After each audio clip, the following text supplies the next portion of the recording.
The Washington Building Code recently went through a big revision. Let's break down the details.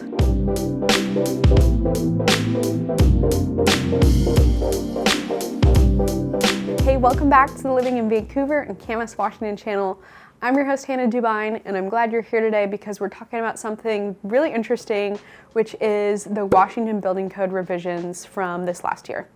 If you don't already know, there was a new code that went into effect March 15th, 2024, so about a year ago, and it has come with some big changes. So I want to highlight some of those prominent ones. We're definitely not going to go over everything today, and yeah, let's talk about it. By the way, if you're looking for fun things to do every weekend, we send out a handwritten email with the best 3 to 5 local events. It's called Weekend Happenings with Hannah. You can sign up for it down below, and we hope you enjoy it. Before I dive into the details, I want to let you guys know you can see the whole code yourself on sbcc.wa.gov. Again, that's sbcc.wa.gov, so definitely refer directly to that document. All right, first thing to talk about with the code change is the disincentivization, if that's even a word, disincentivizing of use of natural gas in homes. This is kind of just an overarching theme of the code.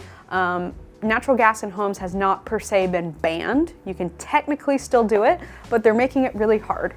There's a thing called like an energy credit or an energy score with the code, and each new home has to hit its energy credits and its energy score, and natural gas is one of the low scoring, like negative scoring things that you can put in a home. Washington says that it's not energy efficient, it's not green enough for them. Interestingly, we had an initiative 2066, on the ballot in November 2024, and it did pass with about 52% of the votes that said, hey, Washington gets to protect its right to natural gas in residential homes. I'll inject a little bit of opinion here and say that I think this is a good thing. We should have energy diversity. People are saying, whoa, natural gas, you're a bad person if you use natural gas, and I just don't think that's true. There's a lot of misinformation around it. Energy diversity is important for emergency preparedness and options. If every home had electric, solar, and natural gas, we'd be in really good shape, and I think that's a goal to strive for. So anyway, you will be seeing less natural gas in new home communities. It totally depends on the community. The major communities going on right now, I know all the ins and outs of kind of the natural gas situation. There are some where you can still pipe it in for an extra fee, like on a city meter. There are some where you have to get a little propane tank if you want to have natural gas. So you're going to get a mini propane tank on the side of the home. And of course that is an extra fee as well. Other than that, most homes nowadays are coming all electric. I think as long as I-2066 doesn't have any problems in the legal field, in the legal world, then we will see probably a return to more natural gas in the next couple of years. Next major change to talk about in the code is actually part of the National Electric Code. It was NEC 2023. So this is nationwide, but I'm going to lump it in this video, and that is outlets in the island. This is such an odd one. Outlets in the island, as we know it, on the ends of the island are banned. And when I first heard that, I was like, okay, like how do you use your kitchen devices on your island? I think it's a mess. The reason it was banned is because some kids pulled the cord down, right? You can picture like a crock pot on the island and the cord's hanging off the side, and they burn themselves, which is really unfortunate, but it's also unfortunate that it is now banned nationwide to have outlets in the island. So there are a couple workarounds. Let's talk about the workarounds that are still to code. One would be if you have a raised bar on your island, you can put it in the backsplash. Raised bars in an island are not popular these days. People want a flat island that, you know, the sink is in it and everything's one level. So I don't see that super often, but that makes it so that the cord's not hanging down on the side. Option number 2 is a pop-up in the island. I don't see a lot of these, and I have had not a single client put this in their new construction home this last year because they're ugly. They're really ugly. They're kind of clunky to use because you got to plug it into the little stock and it pops up and there's more stuff to break. So not the best solution. Option number 3, probably the best solution of the 3, and that would be to put it inside of the cabinet or inside of a drawer. That is allowed. Again, it's still clunky because you have to open something to use it, but it is what it is. Now, I will say a lot of builders are doing like pre-wires at the end of the island, so they're coiling up the wire, putting it at the ends of the island where the outlets would traditionally be, and they're saying, hey, if you want to call someone afterwards who's going to do it without a permit, not to code, that's your deal, here's your pre-wire. If any of you have had a house built in the last year and you have something to say about this, I would be curious to hear down below in the comments. Next code change I want to talk about is the motion sensed switches. This one is really interesting. Let me read you directly from the code. Occupancy sensors must control lighting in bathrooms, garages, laundry rooms, walk-in closets, and utility rooms. In habitable spaces, lighting must be controlled by either a dimmer or an occupancy sensor. I have spent some time in, the model homes of homes built after this code went into effect, and I have to say that this is just really annoying. There's motion sense switches in all the bathrooms, in the laundry room, and in the garage now. For how we live in our house, that would not fly. I don't live in a brand new house, so we don't have these, but if I did have a brand new house and they had to put these in, I'd be taking them right out. I don't think there's anything wrong with that, right? Like, if I'm gonna spend a lot of time in my garage going in and out, which we do, we want the lights to stay on. I don't want them off every time. I also find it annoying because the things, they click really loud. I know that sounds silly. I have one here in my office and it troubles me sometimes, it troubles me. So dimmers are great. I think we all like dimmers. Now the issue, I think, with this code change is both of these options, motion sense or dimmers, they cost more.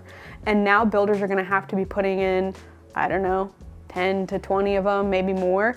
It's gonna increase the cost of the home. And it's just little things like this that keep getting put in, more restrictions, more things in the code that continue to make homes more expensive.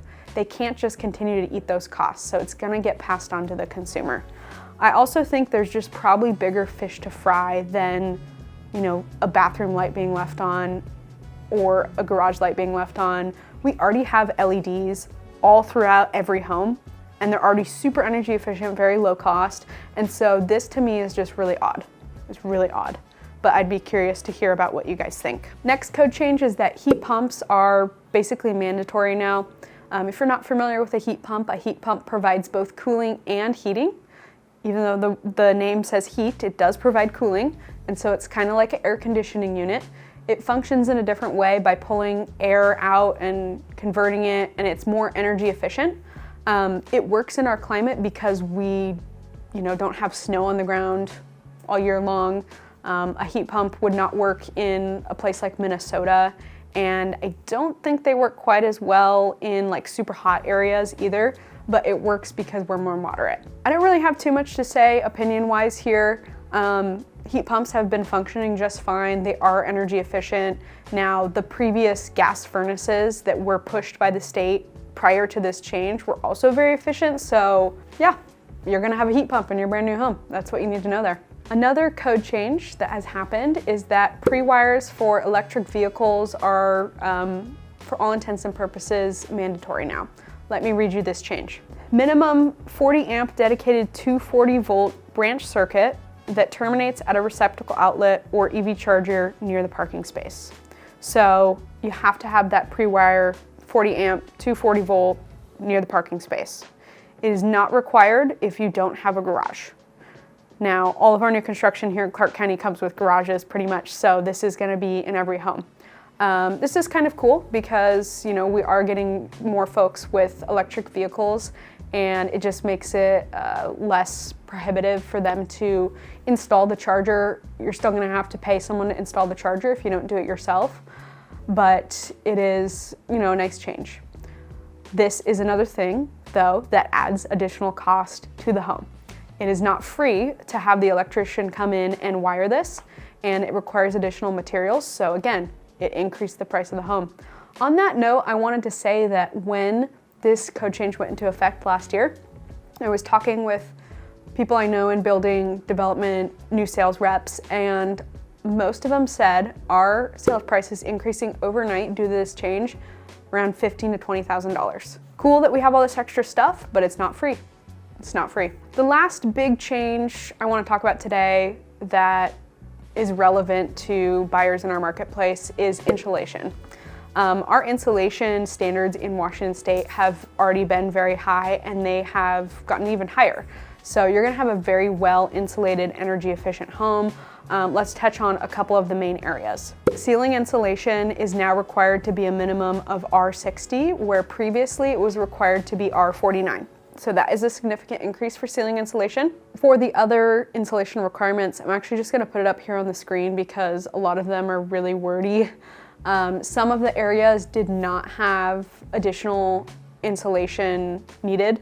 They stayed the same, but there are other areas where it did increase. Insulation is one of those areas of a new home that people think about, but they don't oftentimes think about enough. They think about it more in terms of energy efficiency, which is very important, but also it's a great area to add for like sound insulation and privacy. In the interior walls of the home, say between the kitchen and a bedroom, there's not gonna be insulation in there, but like that's a great place to add insulation. That's not really code related, that's more just new construction advice, but something that I think about for our clients. All right, well, I hope you enjoyed this quick overview of some of the major code changes in the Washington State Building Code. Let me know what your thoughts are on these changes down below. If you have something else you'd like to add about the code change, feel free to comment it. And of course, if you need help selling or buying a home in Clark County, Washington, myself and my team at Dubyne Realty Group, we would love to serve you. You can email us, text us, or DM us. Our contact information is down below, and we can't wait to see you again soon. Bye.